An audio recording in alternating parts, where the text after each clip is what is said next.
akan dikerjakan Pak? Contohnya kan Bapak kemarin sudah memboyong tuh, kepala daerah juga ngadep ke PUPR. Nah, boleh dijelaskan Pak? Oh, ya. Jadi pengertian proyek strategis itu tidak semata-mata berupa fisik.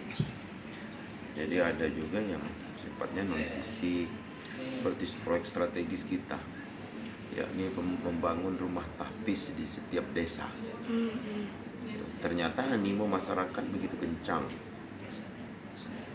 begitu deras animo masyarakat. Bahkan sampai kemarin saya resmikan itu di LP anak rumah tahfiz, karena masyarakat menginginkan sekali. Terus lagi bentuk-bentuk pelayanan keagamaan.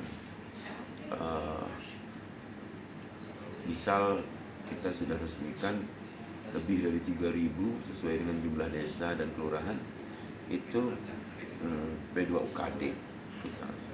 Ini proyek-proyek strategis yang kita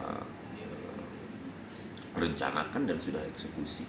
Target kita 2019 bahwa seluruh infrastruktur yang kewajiban provinsi berupa jalan itu menjadi mantap dan layak dilalui. Alhamdulillah on the process, dan insya Allah sebelum tutup tahun 2019 semua sudah nyaman. Bahkan pada tahun ini juga kita trigger kabupaten kota. Ada yang penanganan khusus, ada juga bantuan khusus berupa keuangan, ada bantuan penanganan. Nah, kalau saja ini sinergi antara kabupaten kota ini terus berkesinambungan, saya yakin target untuk menurunkan kemiskinan 1 digit per tahun, 1 angka per tahun, ya 1% per tahun, itu akan sangat mungkin tercapai. Dan dalam hal ini ternyata apa yang kita programkan ini disambut baik masyarakat, di luar proyek-proyek raksasa ya, seperti kita harus punya masjid besar, kita harus punya pelabuhan besar, kita juga harus punya jembatan penghubung antar pulau, yakni khususnya Pulau Bangka. Tapi ini kan harus ada baik beberapa komponen yang terlibat langsung. Jadi pemerintah provinsi, pemerintah kabupaten kota, masyarakat, dan tentu juga bantuan pusat. Jadi pusat ini yang kita harapkan bantuannya, bagaimana kita memaparkan kebutuhan daerah.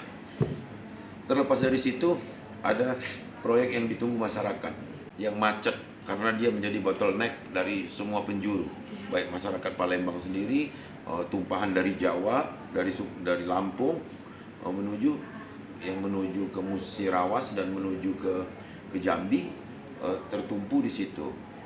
Belum lagi kegiatan masyarakat lokal. Itulah kehadiran saya ke Menteri PU agar tahun ini terlaksana dong. Harus pakai kebijakan apa ketika sudah beberapa kali gagal tender? Apakah melalui keputusan menteri, apakah bila perlu kita minta ke pres. Dan tahun ini juga saya minta BPJT dan Kementerian PU meneruskan proyek kapal betungnya tol. Jadi untuk segmen Kayu Agung Palembang itu boleh dikata tinggal menunggu peresmian saja di Agustus ini. Tapi betung Palembang Betung tahun ini saya minta dikerjakan. Bahkan untuk aksesoris tertentu kita tunda dulu. Yang penting long segmennya, bagaimana Palembang Betung itu bisa terlaksana. Itu laporan BPS terakhir ada penurunan walaupun belum signifikan, artinya ada dampak apa yang kita perbuat ini. Masyarakat menantikan. Saya detil, bahkan masalah sinyal handphone saja jadi masalah bagi saya, sinyal internet. Saya harapkan seluruh provider, kemarin saya sudah kirim surat ke semua elemen termasuk provider dan kementerian, bahwa Sumatera Selatan harus semua tercover dengan sinyal. Dan ini juga proyek internet masuk desa sudah mulai berjalan.